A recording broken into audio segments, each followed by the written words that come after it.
میں ایک بہت بڑے جامعہ کے مہمان خانے میں تھا، مفتی صاحب وہاں کے پاس بیٹھے تھے، چند ایک طلبہ بھی تھے۔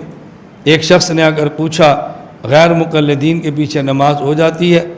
میں نے کہا مفتی صاحب نہیں پوچھنا، مجھ سے پوچھو۔ مفتی صاحب میرے دوست تھے، اس لیے میں نے ایسی بات کی، بے تکلف دوست تھے، یعنی وہ اس پہ خوش ہوتے تھے کہ میری بجائے یہ بات کرے۔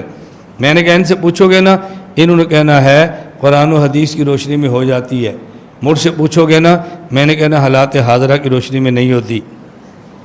اب آپ کو بھی اصل تو قرآن حدیث ہے، حالات حاضرہ کیا ہوتے ہیں؟ انہوں نے کہنا حدیث میں آتا ہے صلو خلف کل امام برا کان و فاجرا، یہ کافر تو نہیں ہے نا، فاجر ہی ہے، ہو جاتی ہے۔ میں نے کہا ہم نے کہنا نہیں ہوتی۔ کیوں؟ آپ نے کہنا نا ہو جاتی ہے، ہم تو گنجائش نکال لیتے ہیں، ان کے امام گنجائش نہیں نکالتے۔ جب یہ وہاں جائے گا اور رفع الیدین کے بغیر پڑھے گا، 2-4 دن امام برداشت کرتا ہے، اس سے زیادہ نہیں کر سکتا، ایک لمٹ ہوتی ہے نا، اس سے زیادہ ان سے برداشت نہیں ہوتا۔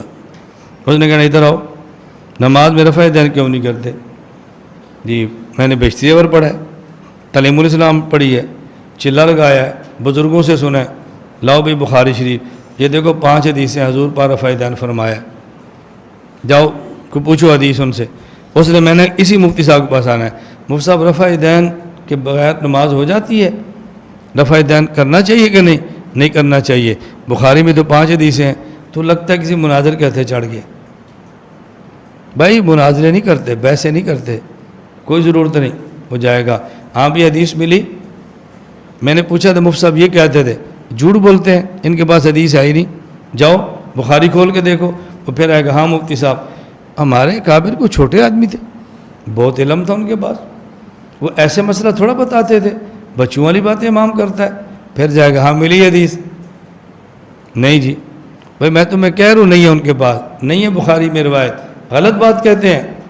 اب جب 3-4 چکر لگائے گا، آپ نے نماز پڑھنے کے لیے بھیجا تھا، اب اس کو سنبھالو بھی نا، اب سنبھالو اس کو، وہ رفع الیدین شروع کر دے گا، کیونکہ آپ نے نماز کے لیے تو بھیج دیا نا، پھر اس کو سنبھالا نہیں۔ کچھ دنوں بعد ایک اور مسئلہ ہوگا آمین کا، آپ نے جواب نہیں دینا، ادھر سے ذہن سازی ہو رہی ہے، اتنی بات ہوگی۔ کچھ دنوں بعد فضائل اعمال کو لاؤ، فضائل صدقات کو لاؤ، اس میں عبارتیں کفریہ ہیں، اب 2 جواب، آپ نے جواب دینا نہیں، وہ کفریہ عبارتیں کہیں گے جی کفریہ عبارتیں ہیں اس میں۔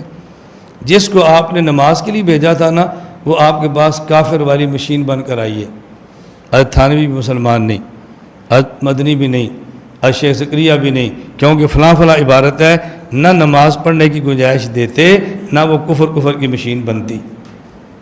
اب ہم جو کہتے ہیں فلاں کے پیچھے نماز نہ پڑھے، ہم کیا چاہتے ہیں کہ تکفیر کے دروازے کھلیں یا لوگ کفر کے فتوے نہ لگائیں؟ تو ہم تو روک رہے تھے کہ کفر کے فتوے نہ لگائیں، آپ نے گنجائش دی کہ کفر کے فتوے کی مشین بنا دی ہے۔ اگر ہماری بات مان لیتے کہ وہاں نہ جایا کرو، یہ نہ وہاں جاتا نہ یہ مسائل پیدا ہوتے، تو گنجائش ہو تو تب بھی روک لیتے ہیں۔ نماز کے مسئلے پر میں ایک بات تفصیل سے کر چکا ہوں۔ تبلیغ والے ہمارے ساتھی پوچھتے ہیں کہ جی ہم تبلیغ میں جاتے ہیں تو فلاں بندہ اس عقیدے کا ہے، اس کے پیچھے نماز پڑھ لیں۔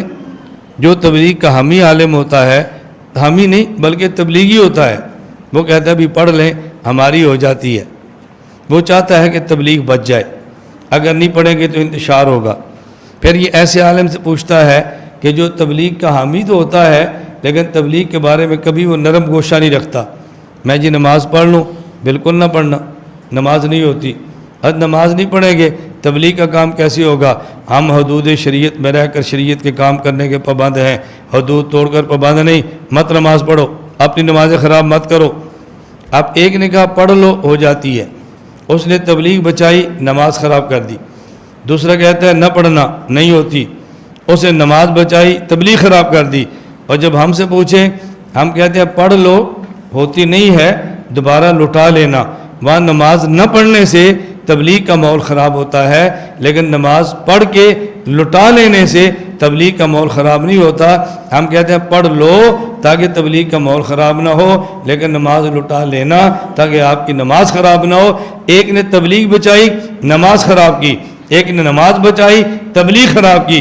ہم آپ کی تبلیغ بھی بچاتے ہیں اور آپ کی نماز بھی بچاتے ہیں۔